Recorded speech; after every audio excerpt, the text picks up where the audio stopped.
कि जैसे किसी के शरीर से अचानक प्राण निकल जाए, कृष्ण के बिना जाएंगे हम। चर्चा हो रही है, कृष्ण तो आपको पता है, कृष्ण हमारा लाला है। हाँ, ये हमें पता है, लेकिन स्नेह के कारण मैं ये भूल बैठा था कि ये तुम्हारा, मैं तो लगता हमारा। ब्रज के हर ग्वाल बाल गोपी सबको यही लगता कन्हैया दे, कन्हैया दे।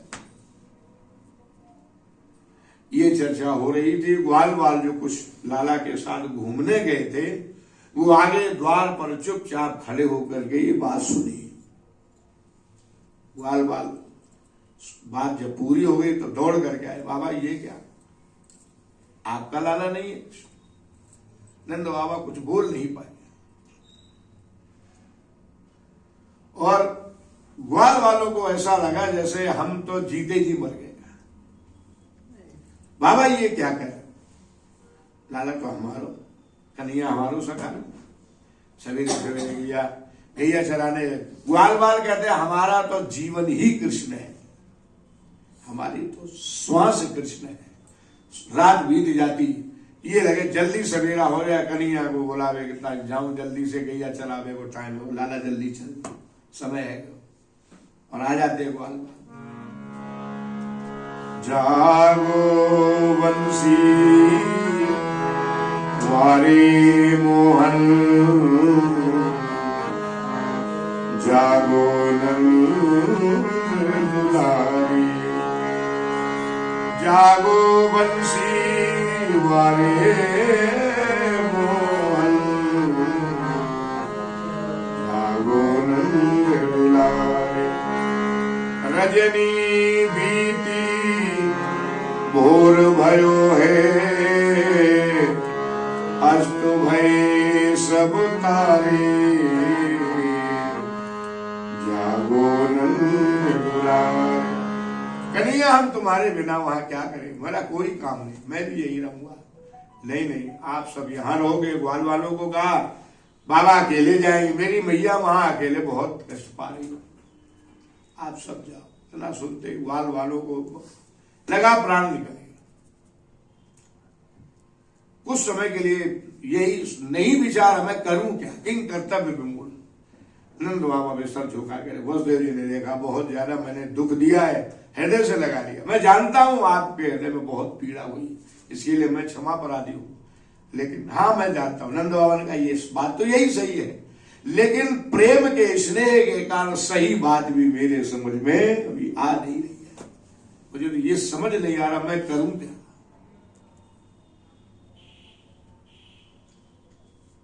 ग्वाल बाल बोले नहीं नहीं, मैं बिना कृष्ण के नहीं जाऊं, लाला के संग जाऊं। कन्हैया ने समझाया भैया आप अभी सब जाओ, मैं बाद में आता हूं। अगर ये कह देते मैं यहीं रहूं, अब मैं नहीं आ पाऊंगा, तो ग्वाल बाल भी बेचारे क्यों, बोला हम क्यों जाएं, किसके लिए जाएं। बहुत समझा बुझा करके, और वो जो विदाई का क्षण रहा, मैंने पहले भी कहा विदाई तो किसी की भी हो सकती, विछुड़त एक प्राण हरि ले। ठाकुर के साथ जिन्होंने जीवन बिताया, जीवन जिया हो, और सच में जीना वही है जो ठाकुर जी के साथ, ठाकुर जी के भक्तों के, उनके संतों के साथ जिया जाए। परिवारों के साथ जीते जीते उमरते जाने कितने जन्म बीत गए, कुछ हाथ नहीं लगा। बहुत समझाया। ग्वाल बाल बोले कन्हैया ये तुमने ठीक नहीं किया, अगर ये मुझे मालूम होता कि तुम अब यहीं रहोगे, लौट के नहीं जाओगे, वसुदेव देवकी ये तुम्हारे माता पिता, तो मैं तुम्हारे साथ ही नहीं आता, और आता क्या तुमसे इसलिए नहीं जुड़ता, मैं तो अपनी गैया ही अलग चलाता, तो मैं वहां भी साथ नहीं तुम्हारे।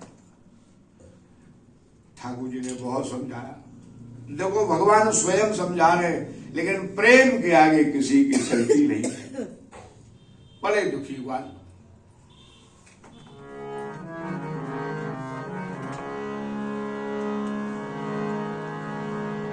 वसुदेव जी से नंद बाबा ने विदा ली, वसुदेव देवकी को प्रणाम किया। कन्हैया ने कहा बाबा, चरणों में गिर गए नंद बाबा के, मुझे ये पता है कि देव की मैया है बाबा वसुदेव, इनसे प्रकट हुआ। लेकिन मैंने जब आंख खोली, मैंने जब जाना, तो मेरे तो मैया यशोदा को ही देखा। वही मेरी मैया है, आप ही मेरे बाबा। मुझे भी बहुत कष्ट हो रहा है, लेकिन मैं दुनिया में, संसार में आया हूं। वृंदावन की लीलाएं बाबा पूरी हो गई। अभी तो मैंने जल्दी जल्दी सब लीला पूरे, अब मथुरा की लीला, और इसके बाद में आगे मुझे बहुत कर्तव्य करने हुए, आगे बहुत सी लीलाएं संपन्न होनी है।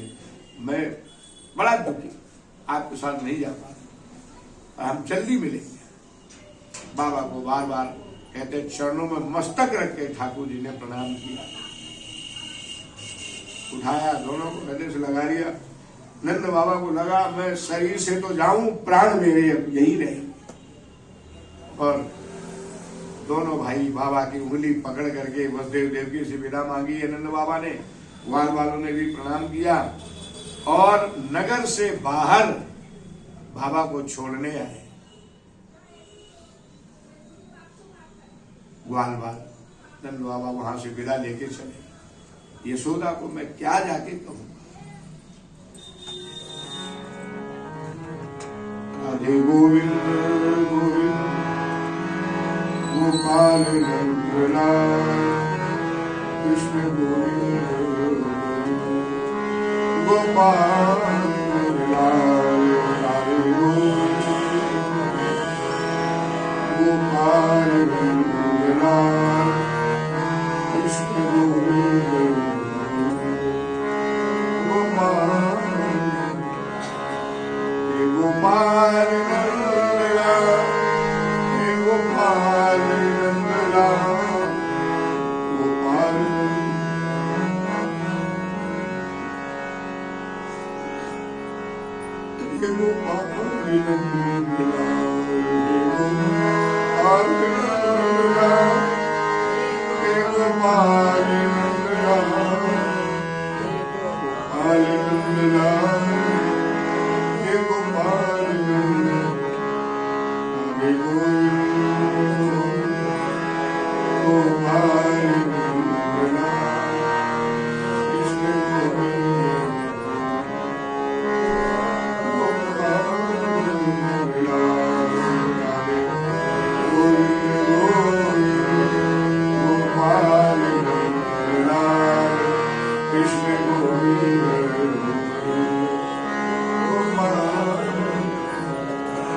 गोपाल नंदलाल गोपाल नंदलाल गोपाल नंदलाल हे गोपाल नंदलाल गोपाल नंदलाल गोपाल नंदलाल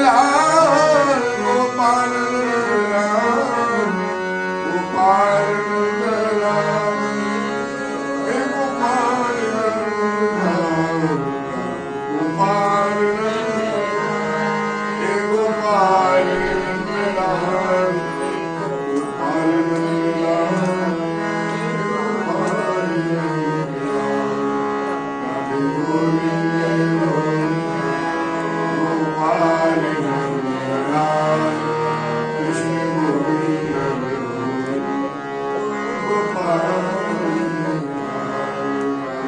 नंदलाल गोपाल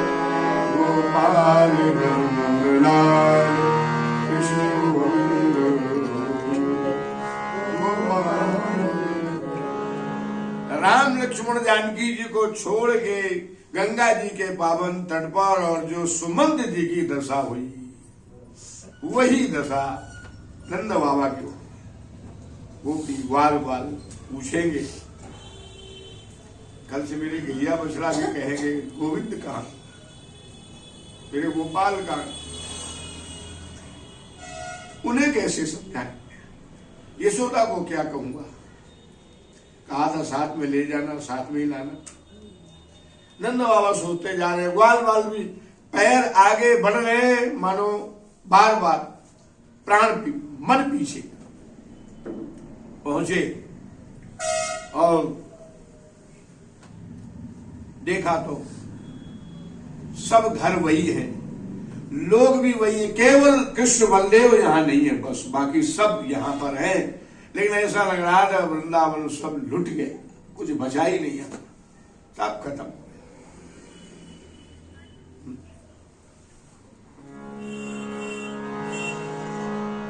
श्याम बिना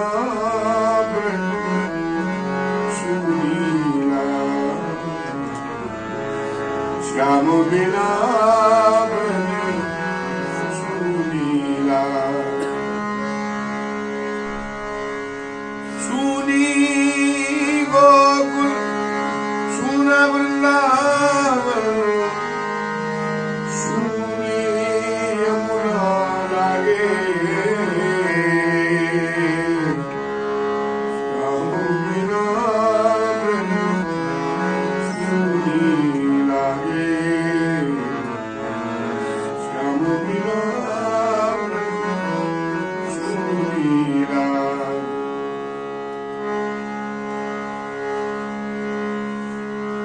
सब जग सुना, पग पग सुना, घर सुना, मेरा आंगन सुनो, अंदर सुना, बाहर सुना,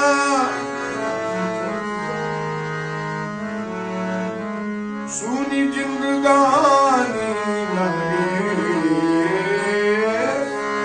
सुनी जिंदगानी लगे, श्याम बिना सुनीला, श्याम सुनीला।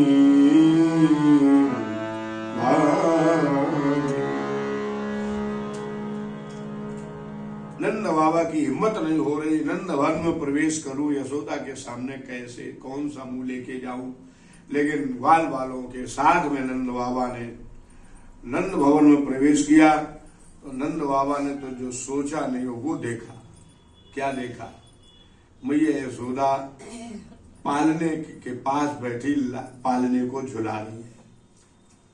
अब लाला तो वहां है नहीं, तो मैया लाला की पोशाक रख के सब उसी में, बंसी आदि सब रख के पालने में, और मैया धीरे धीरे झुला रही। नंद बाबा चुपचाप खड़े, मानो मैया ये सब समाधि अवस्था में बैठे, शरीर का ज्ञान भान नहीं, और धीरे धीरे मीठी मीठी आवाज में गा रही है।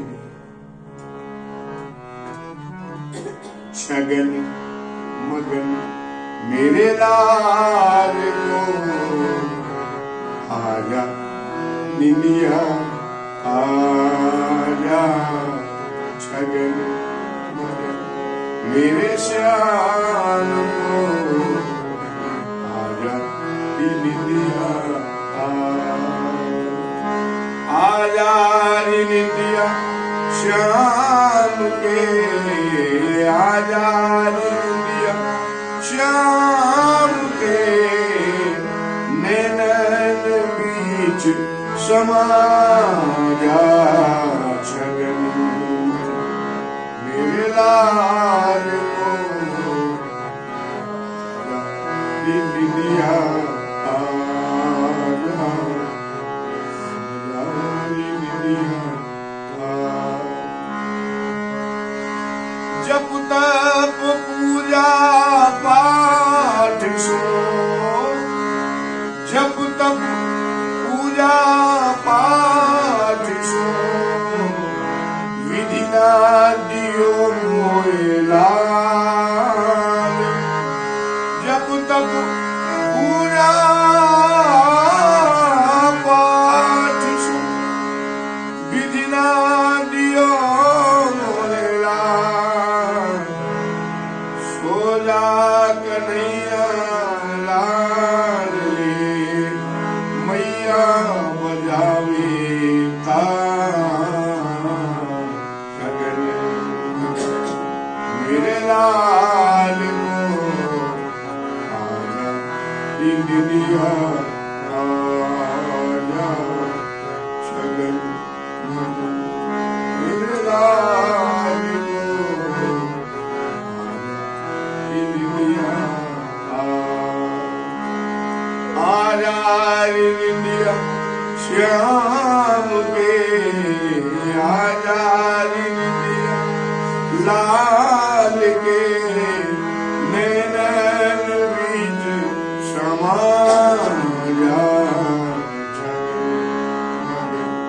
मेरे लाल को आजा दीनिया, आजा आजा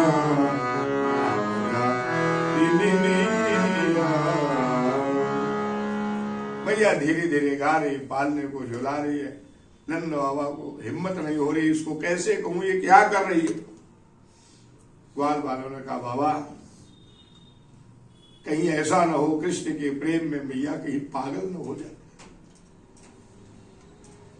इसलिए इसको आप देखो कहते हैं जब ज्यादा वियोग होता है, ज्यादा स्नेह में कोई दुखी होता है तो उस समय उसका रोना ही वहां उचित होता नहीं हो, कहीं ऐसा हृदय में वो बैठ जाए, भाव अपने आप खो बैठे, भूल बैठे अपने आप। इसलिए बाबा ने बहुत हिम्मत करके कहा यशोदे ये क्या कर रही हो, जिसको तुम पालने में झुला रही हो ठीक से देखो कौन है इसमें।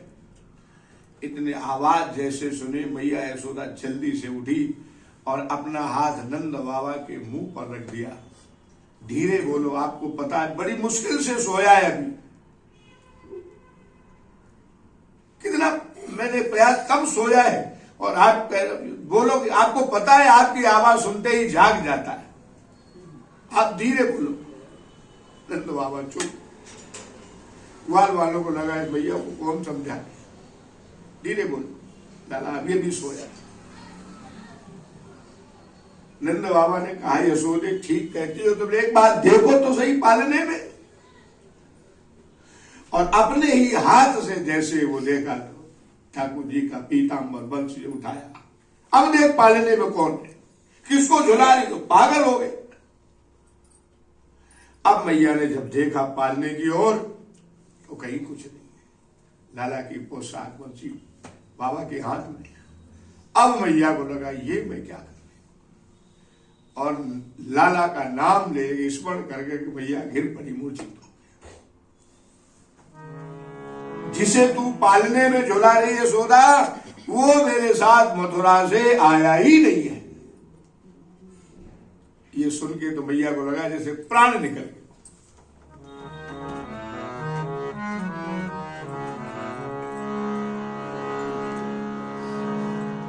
मैया को बार बार मूर्छा दूर करने का बाबा ने थोड़ा जल छोड़ा, बार बार प्रयास कर रहे हैं। यशोदा जब आंख खुली, हा कृष्ण हा कन्हैया, बाबा ने सांत्वना दी, समझाया, ग्वाल वालों ने समझाया भैया जो दशा आपकी वही हम सब, हमारे साथ भी वही, मुझे नहीं पता था वरना तो मैं जाता ही नहीं। और यही कहा है हम आएंगे, आगमिष्यति दीर्घेण, हम जल्दी आएंगे, आश्वासन दिया है। और मैया बाबा ग्वाल बाल गोपी गाय बछड़े सब रह रहे वृंदावन में, लेकिन ऐसा लग रहा था बिल्कुल सूना हो गया, यमुना का कलरव समाप्त हो गया, पक्षियों का चहचहाना बंद हो गया, हवा मानो वहां ब्रज में वृंदावन में रुक गई है। वह वायु सुदुस्पर्शा, हवा मानो ऐसी हवा लगती, ऐसा लगता दुखदाई हवा है। ठाकुर के बिना सब बेकार हो गए। ऐसे इस वृंदावन में नंद बाबा वापस आए, इधर ठाकुर जी मथुरा में मैया अपने बाबा को सुख दे रहे, मैया बड़ी सुखी होती है। और फिर वर्णन आता है ठाकुर जी के यज्ञोपवीत संस्कार का वर्णन हुआ। तो यज्ञोपवीत संस्कार हुआ तो उसमें क्षौर कर्म होता है। वर्णन आया भाग्यशाली है, सौभाग्य उस नाई का जिसने ठाकुर जी का स्पर्श किया।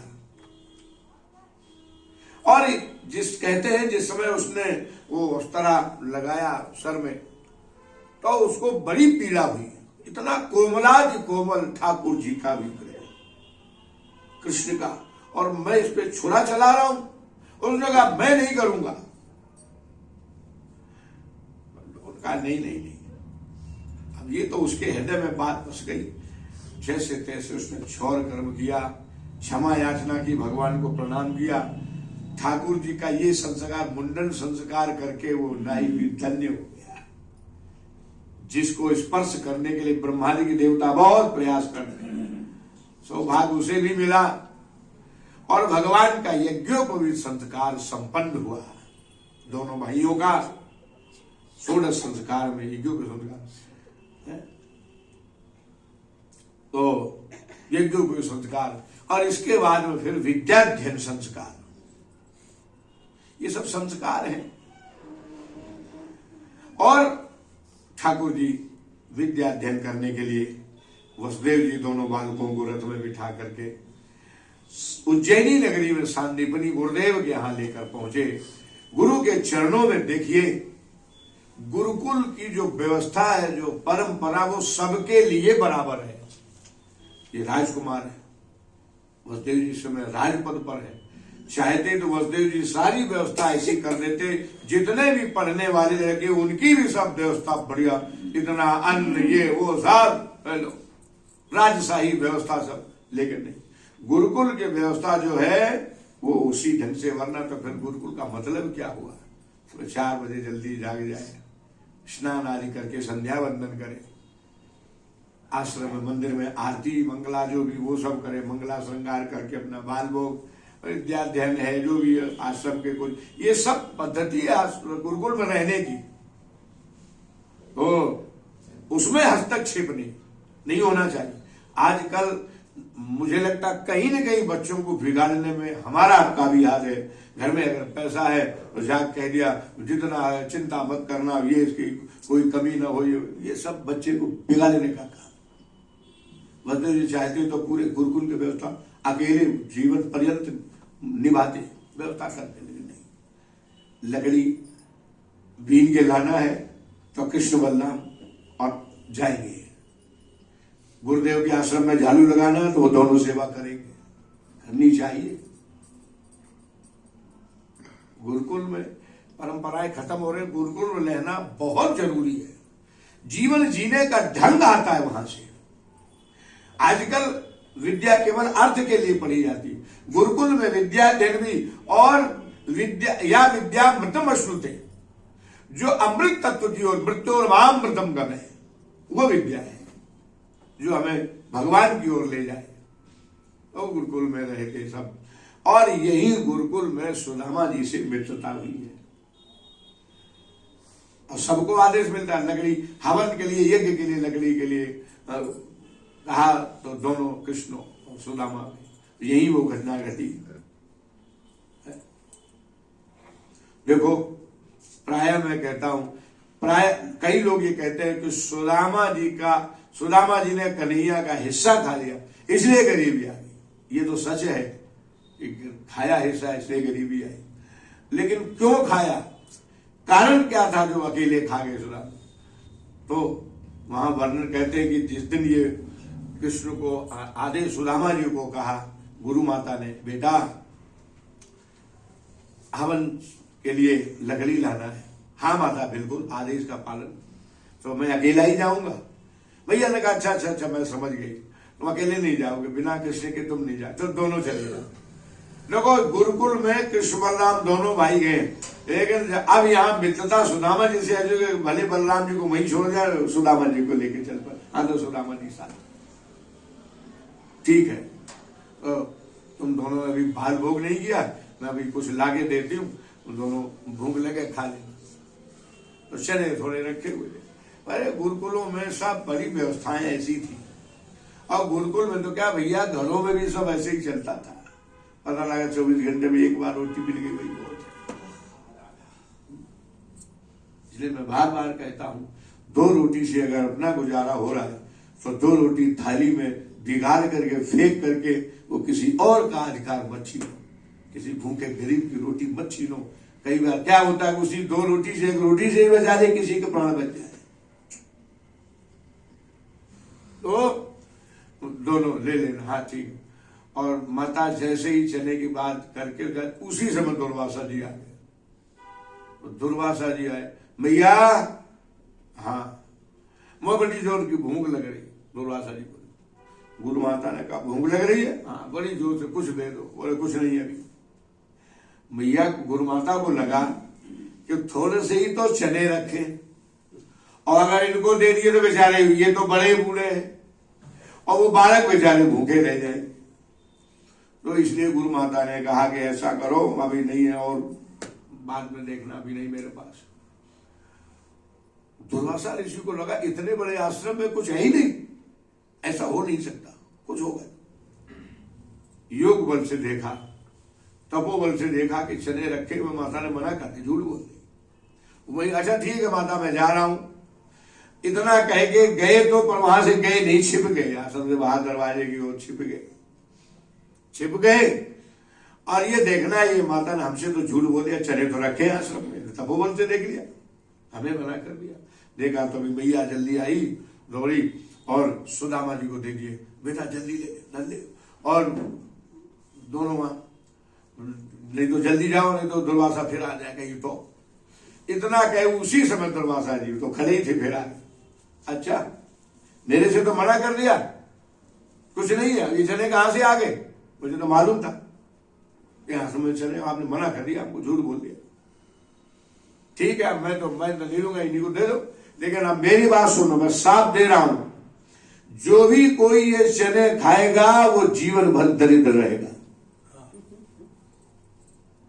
दुर्वासा जी ने साफ दे दिया। यद्यपि ये बात सुदामा जी तो वहीं खड़े थे, ओट में भगवान श्री कृष्ण भी सुन रहे, जो भी कोई ये चने खाएगा वो जीवन में दरिद्र रहेगा। इतना कह के दुर्वासा जी चले गए। अब मैया ने कहा बड़ा मुश्किल, सुदामा जी ने कहा मैया कोई बात नहीं, मैं तो ब्राह्मण हूं, मैं तो कोई बात नहीं, भूख लगे तो खाएंगे, महात्मा ने कह दिया। इतना कह करके चने लेकर के मैया बड़ी उसमें आ गई कि ये मैंने क्या किया। और सुदामा जी चले, देखे तो दरवाजे के पास कन्हैया खड़े, चलो चले, हाँ चलो। कन्हैया ने ये बताया नहीं कि हमने सुन ली है बात, और सुदामा जी ने ये कहा नहीं कि ये चने के साथ दुर्वासा जी का सांप लग गया। गए जंगल में, लकड़ियां सब बीन ली। अचानक वहां तेज बारिश हुई, हवा चली, वृक्ष के नीचे प्राण कैसे भी, और वो चने जानबूझकर सुदामा जी सब खा गए। अगर इसमें से एक दाना भी मैंने कृष्ण को दिया तो मेरा कृष्ण दरिद्र हो, ये मैं नहीं चाहता। ये है साथ मित्रता, इसे कहते हैं। ये तो राजकुमार है, इसके जीवन में गरीबी अगर आ गई तो ये बहुत गलत हो जाएगा। हम तो ब्राह्मण हैं, हम तो गरीबी सहन कर लेंगे, हम तो कैसे भी अपना जीवन जी लेंगे। एक दाना भी नहीं दिया उसमें से। और जब पूरा कहा तो भगवान ने जान करके पूछा, भैया वो दिए थे माता ने, गुरु माता चले, तो थोड़े हमें भी तो बड़ी जोर की भूख लग रही। सुदामा जी बोले भैया वो तो कन्हैया में तो मैं सब खाया, वो सब खत्म, मेरे हिस्से क्यों खा ले तुमने? हाँ ये तो मुझे बड़ी जोर की भूख लगी। ठाकुर जी बाहर से तो कह रहे, हृदय में बड़ी पीड़ा हुई, मुझे ये दुख न देने के कारण सुदामा जी सारे चने खा गए, गरीबी हमें रहे, मेरे मित्र के ऊपर। जो लोग ये कहते कि सुदामा जी हिस्सा खा गए इसलिए, तो ये सही है, लेकिन कारण ये था कि मित्रता आज भी कृष्ण सुदामा की जो गवाही दी जाती है, कृष्ण सुदामा की मित्रता। और मित्रता तो वो कहते, दो मित्र जा रहे थे, रास्ते में थोड़ी थकान हुई, गर्मी लगी, तो बर के पेड़ के नीचे बैठ गए। और बैठ गए तो एक थोड़ा लेट गया, आग लग गई, दूसरा बैठा था, झपकी तो थोड़ी उसको भी लगी।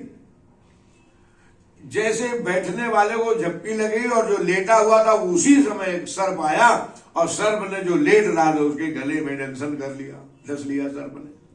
जो बैठा था, जब आवाज सुनी तो तुरंत उसने अरे सर्प जा रहा है, इसे डस लिया। तो बैठा था उसने, अब क्या करे, कुछ समझ में नहीं आया, तो जेब में छुरी पड़ी थी, चाकू निकाल छाती पर बैठ गया, और छुरी से जहां सर्प ने डसा था वहीं थोड़ा और छुरी से काटने लग गया, ताकि रक्त निकल जाए, ज्यादा जहर अंदर न घुसे, अंदर प्रवेश न करे, फैले नहीं शरीर में। तो जब छाती पर बैठा छुरी चला रहा था, तभी जिसके गर्दन पर छुरी चल रही उसने देखा, और देख करके आंख फिर बंद कर ली, छुरी से काट दिया, थोड़ा जहरीला रक्त निकल गया, कपड़ा बांध दिया, उठ करके बैठा। जब बैठा तो हृदय से लगा लिया, आज मैंने देखा मित्रता ये होती है। उसने कहा ये बताओ मित्रता होती है, जब मैं तुम्हारे छाती पर बैठा था, छुरी चला रहा था गर्दन पर, तो तुमने एक बार भी मना नहीं किया। ये नहीं कह सकते कि छुरी तुम चला रहे, मुझे मारना चाहता, हटो यहां से। मुस्कुराते हुए उसने कहा मुझे इतना पता है कि मेरा मित्र मेरे गर्दन पर अगर छुरी भी चलाएगा तो मेरे हित में ही होगी, वो मेरा अनहित नहीं कर सकती, मेरा बुरा नहीं कर सकती। ऐसे से लगाया, बिल्कुल सही कहा। लेकिन अब बताओ कारण क्या था छुरी चलाई, क्या हुआ? बोले तू लेट गया था, मेरी भी आंख लग गई, बैठे बैठे सर्प तेरे गर्दन में डस गया था, इसलिए मैंने कहा थोड़ा और जरा सा काट दूं, रक्त सब निकल जाए, अंदर जहर न फैले। गले लगा के फूक गया। इसे कहते हैं प्यारी मित्रता। गर्दन पर छुरी चल रहा है, मुझे मालूम है छुरी भी हमारे भले के लिए चल रही। सुना कन्हैया को पता है ये चने सब खा लिए हैं, मुझे पता है क्यों खाए। वो तो अंतर्यामी गुरुकुल में रहे, इधर शिक्षा दीक्षा 64 दिन तक भगवान रहे गुरुकुल में, और साथ कलाम को भगवान ने स्वीकार किया है। अल्पकाल विद्या सब पाई। यहीं पर जब पूरी शिक्षा दीक्षा पूरी हुई तो ठाकुर और सब जितने भी विद्यार्थी थे वो सब भेंट में पुरानी परंपरा की जिनसे हमने विद्या ग्रहण की उनको कुछ जो भी पत्र पुष्प भेंट में देना चाहिए तो सब दे रहे थे। कोई वस्त्र, कोई थोड़ा अन्य, कोई क्या। तो कृष्ण बलदेव भी लेकर के कुछ भेंट पहुंचे। गुरुदेव ने, सांदीपनि गुरु जी ने मना कर दिया, ये मुझे नहीं चाहिए, ये सब देने वाले तुम्हारे और भी बहुत गुरु भाई है। कन्हैया मुझे तो मेरा एक गुरुदत्त नाम का बालक था जो समुद्र में डूब गया था, निकल लिया समुद्र में, तो मुझे वो बालक जीवित वापस चाहिए, ये काम तुम्हारे अलावा कोई और नहीं कर सकता, वो लाओ, मेरी यही गुरुदक्षिणा होगी। जो आदेश गुरुदेव का, गुरुदेव की आज्ञा लेके भगवान चले। तथा संयमनी नाम यमस्य दैताम पुरीम, संयमनी नाम की पुरी में भगवान पहुंचे और जाकर के भगवान ने वहां शंखासुर का वध किया, 5 जन शंख प्राप्त किया और वो बालक लेकर के समुद्र से गुरुदेव के पास आए, गुरुदेव को प्रदान किया, आशीर्वाद निकला। जाओ कृष्ण, जो भी मैंने तुम्हें विद्या प्रदान की है वो कभी भी तुम्हें विस्मृत न हो, सदैव दिन दूनी रात चौगुनी बढ़े, और उस विद्या से तुम अपना भी कल्याण करो और सारे विश्व का कल्याण करो। आशीर्वाद, विद्या वही फलवती है जो गुरुदेव के आशीर्वाद से मिले। आजकल देखो आप सिस्टम, कॉलेज में, स्कूल में देखा जाता है, मास्टर साहब खड़े और कुर्सियां पड़ी हैं, विद्यार्थी बैठे, नई उम्र के बच्चे वो बैठे कुर्सी पर, अब गुरु जी भले 60 साल वो खड़े खड़े पढ़ा। शिक्षा का सिस्टम उल्टा हो गया। हमारे गुरुकुलों में आज भी परंपरा, विद्यार्थी नीचे बैठे और पढ़ाने वाला आचार्य ऊपर बैठे। ये सुखदेव जी के समय से परंपरा बनी हुई है। गंगा जी किनारे बैठे वहां तो कुश का आसन, बालू का ढेर ऊंचा किया, कुश का आसन डाल दिया, सुखदेव जी वहां बैठ गए और सब सुनने वाले श्रोता नीचे। अरे ऐसे ऐसे जिनकी आयु का कोई पता नहीं, पाराशर जी, व्यास जी बैठे हुए, वहीं सुखदेव जी आए, सब खड़े। ये परंपरा है आज गुरुकुल की। तो विद्या वही फलवती है जो गुरुदेव के आशीर्वाद से, माता पिता के, पूर्वजों के आशीर्वाद से प्राप्त हो। और विद्या का मतलब भी यही है, विद्या ददाति विनयम, विनयाद यात्री पात्रताम, पात्रत्वात् धर्म आपनोति, धनात् धर्मम तथा सुखम। विद्या से विनय, नम्रता आनी चाहिए। यथा नवहि बुध संपत्ति पाए, जैसे वृक्ष में जब फल आता है तो डालियां झुक जाती है, ऐसे ही जब विद्या है जीवन में तो उसको नम्र होना चाहिए। ये नहीं कि सीना तान है, कोई हमसे शास्त्रार्थ करे, है कोई हमसे लड़े। तो विद्या विनय संपन्न, किसी समय भगवत गीता में भी विद्या विनय संपन्न ब्राह्मणे गवि हस्तिनी सुनी चे सुपाके च पंडिता समदर्शिना। विद्या नम्रता लाई, वो विद्या है। डिग्री लेकर के अभिमान आदि आई, ये विद्या का फल नहीं है। तो भगवान ने गुरुदेव का आशीर्वाद प्रदान प्राप्त किया और सुदामा जी से मिले भगवान, और मिल करके भगवान कृष्ण बलराम गुरुदेव का आशीर्वाद लेके, गुरुदेव आदेश मिले हम चले, तो भगवान को लेने के लिए बस फिर पहुंचे, दोनों भाई वापस आ गए, सुदामा जी अपने जगह चले गए। लेकिन ये जो यहाँ मित्रता हुई भगवान के सुदामा जी से, ये मित्रता तो आज भी सबको याद है, ऐसा मित्र और अपने अपने चले गए।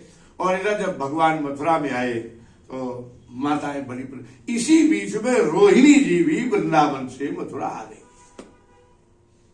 अब लाला विद्यालय से गुरुकुल से वापस आए तो भोजन बना के रोज देना पड़ेगा, तो क्या बनाए कैसे बनाए वो तो रोहिणी को पता, यशोदा को पता, हमें नहीं मालूम, देवकी को। तो रोहिणी जी आ गई और रोहिणी जी को वसुदेव जी की पत्नी पौरवी रोहिणी भद्रा मदिरा रोचना इला देवक्या प्रमुखा आसन पत्नी आनक दुंदुभे, ये देवकी जी के साथ बाद में भी हुआ, इनसे पहले 6 पत्नियां ये और थी, 7वीं देवकी जी। तो रोहिणी जी वापस आ गई और देवकी जी को अब कैसे क्या, तो भाई एक दिन मैया देवकी ने कहा रोहिणी जी से, बहन आज मैं चाहती हूँ ये बताओ, अब लाला से तो क्या पूछे, हर माँ चाहती मेरा बालक खूब जी भर के प्रेम से भोजन करे, खूब भोजन करे, खुश होके भोजन करे, मैं खुश हो जाऊं। तो मैया ने कहा ऐसा कुछ बताओ जो इसको बहुत अच्छा लगता हो, वही बनाओ। और रोहिणी जी ने कहा हाँ भोजन तो बिल्कुल तो सब बने, और भोजन तो बने। रोहिणी जी ने कहा ध्यान रखना, उन्हें थोड़ा गोरस जरूर रख देना, माखन में सी तो थाल में जरूर रखना, ठीक है। पूरा भोजन प्रसाद बना, मैया ने बड़े प्रेम से लाला पाए प्रसाद, दोनों हम प्रसन्न हो जाए, और कहते दोनों भाई आसन पर बैठे, प्रसाद सामने थाल, और थाल को देखा क्या मैया ने सुंदर सुंदर सब बनाया, अभी तो गुरुकुल में रहे, तुम्हारा भैया रूखा सूखा तो मैंने खाया, आज तो मैया ने कितने प्रेम से लाला दोनों वापस आए, तो भोजन देख के बड़े पसंद। लेकिन जैसे ठाकुर की दृष्टि गोरस पर पड़ी, मैया यशोदा की याद आई, गोरस तो वही है, थाल भोजन सब वही है, तो मेरी मैया यशोदा का इसमें प्रेम कहां, स्नेह कहां। ठाकुर जी ने बहुत प्रयास किया लेकिन आंसू छलक ही आए। दाऊ भैया ने संकेत किया, आंख निकाली, कहा कन्हैया ये गलत है, ये ठीक नहीं, भैया ने कितने प्रेम से भोजन बनाया, और ये भैया देखेगी तो दुखी हो जाएगी। अरे अब हमें वहां हमें भी नहीं भूल रहा वहां का स्नेह, लेकिन अब जाए तो बेचारी इन्होंने 12 वर्ष जेल में काटे, उसको थोड़ा सुख तो मिले, इसलिए उसने किया। तो अब जाया तो मैया को थोड़ा प्रसन्न करने के लिए थोड़ा बहुत खाया, लेकिन ठाकुर का मन तो वृंदावन चला गया।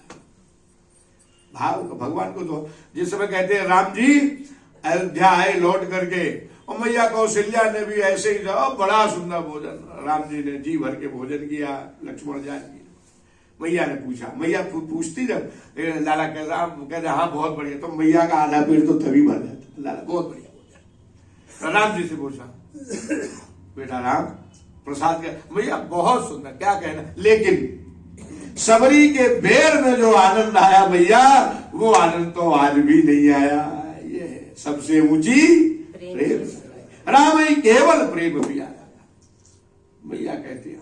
लेकिन ये मत समझना बेर अच्छा ही अच्छा, बहुत अच्छा, लेकिन इनसे वाह, ये है ठाकुर। तो भैया को थोड़ा प्रसन्न करने के लिए ठाकुर जी ने तो प्रसाद किया। और आगे के प्रसंग में उद्धव जी को भगवान भेजेंगे वृंदावन, ये सब कथाएं हम लोग कल के प्रसंग में श्रवण करेंगे। आइए भगवान के चरणों में पाद पुष्पांजलि। जय राधा माधव जय कुंज बिहारी, जय राधा माधव जय कुंज बिहारी, जय गोपी जन वल्लभ जय गिरिवरधारी, जय गोपी जन वल्लभ जय गिरिवरधारी, जय राधा माधव जय कुंज बिहारी, यशोदानंदन मुनि मनोरंजन, यशोदानंदन मुनि मनोरंजन, यशोदानंदन मुनि मनोरंजन, यशोदानंदन मुनि मनोरंजन। यमुना तीर संचारी, ये राधा माधव, ये कुंज विहारी, ये राधा माधव, ये कुंज विहारी, जय गोपी जन वल्लभ, जय गोपी जन वल्लभ, जय गिरिवल्लभ, जय राधा माधव, जय कुंज विहारी, जय कुंज विहारी, जय कुंज विहारी। हरे कृष्णा कृष्णा कृष्णा हरे हरे, हरे राम राम राम हरे हरे, हरे कृष्णा कृष्णा कृष्णा हरे हरे, हरे Ram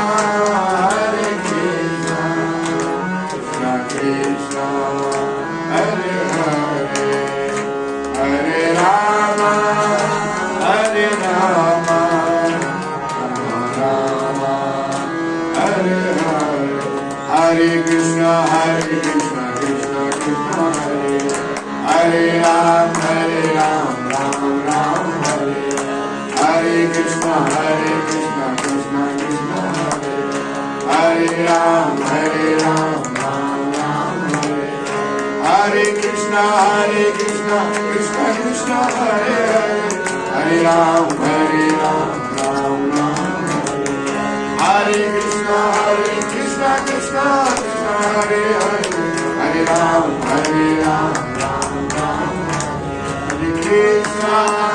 Hare, Krishna, Krishna Krishna Hare Hare, Hare Rama, Rama Rama, Hare Hare, Hare Krishna, Krishna Krishna Hare Hare, Hare Rama, Rama Rama, Hare Hare. Prem Nagani Gai Guru Vrindavan Bihari Lal Ki, Vibhage Bihari Lal Ki, Shri Gopal Krishna Bhagavan Ki, Shri Gopal Krishna Bhagavan Ki, Guru Swami Ji Maharaj Ki, Guru Swami Ji Maharaj Ki, सब संतन हरि भक्तन की, अपने अपने माता पिता गुरु गोविंद भगवान की जय जय।